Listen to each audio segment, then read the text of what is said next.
Otep, cher Camille, j'espère que vous m'entendez très bien. Je suis en plein sud de la Russie. Vous voyez là, le froid est fini, il fait chaud. On est à plus 26 degrés. Là, je suis juste en face de la mer. Il y a la montagne là, la ville de Guinée, c'est magnifique par ici. Alors, je vais parler avec vous aujourd'hui de l'aura. Vous savez, l'aura est très important en ce qui concerne l'expérience de la vie sur Terre. Quand vous avez une bonne aura, vous attirez des personnes positives, vous attirez des éléments positifs dans votre vie. Une bonne aura vous permet d'être plus heureux, vous êtes en excellente santé. La bonne aura va dépendre de votre alimentation déjà, ça va dépendre de l'environnement où vous vivez. Il y a des maisons, on dit souvent qu'elles apportent la chance et d'autres maisons apportent la malchance. Ça, c'est l'aura de la maison. Il faut noter que c'est pas seulement les humains qui ont une aura. Les endroits ont une aura. Une voiture peut avoir une aura. Les animaux ont une aura. Les objets ont une aura. Et en ce qui concerne les maisons, on parle souvent de mémoire. Parce que tous les gens qui ont habité dans une maison vont laisser une certaine forme d'aura dans la maison. Et si après, ceux qui ont habité dans une maison, d'autres personnes viennent habiter là, ces personnes entreront en contact, ils seront influencés par la mémoire qui a été avant. C'est pourquoi dans nos traditions, par exemple, quand il y a eu décès quelque part, il faut purifier la maison, il faut purifier les meubles, il faut purifier même tout le monde qui habite dans cette maison-là. Pour entretenir donc votre aura, la première des choses à faire, c'est quoi? C'est l'alimentation. Contrôlez votre alimentation. Ce que vous mangez, ce que vous buvez, c'est très important.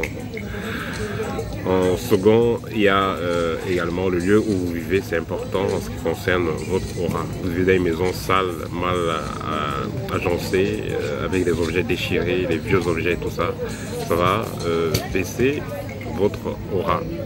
Ensuite, les personnes qui vous entourent, si c'est des personnes positives, cela va hausser votre aura. Si c'est des personnes négatives, des personnes à problème, ça également, ça va baisser votre aura.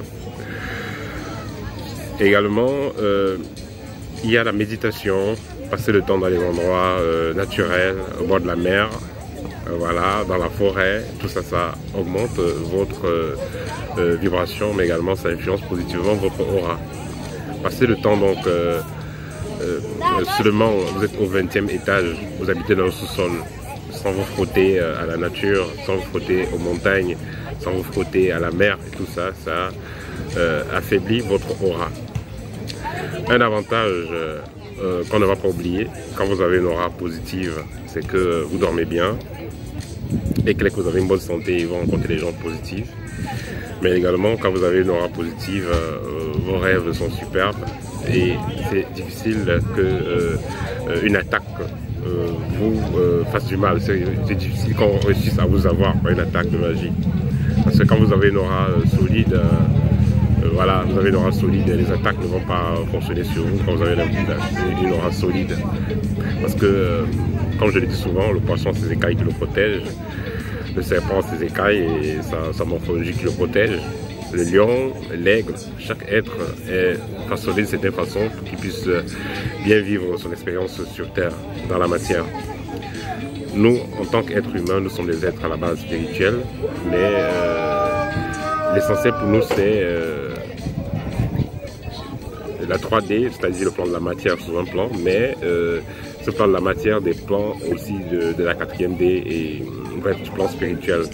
Donc, il sera donc important pour vous de penser à travailler sur votre aura. À part la méditation, passer le temps de la nature, il y a également le fait de bien respirer. Voilà, le fait de bien respirer, d'avoir des émotions positives, de bien respirer. Ça permet également d'avoir une aura positive. Voilà, c'était le petit partage que je voulais faire avec vous. À très bientôt et bon congé pour ceux qui sont en congé. Otep.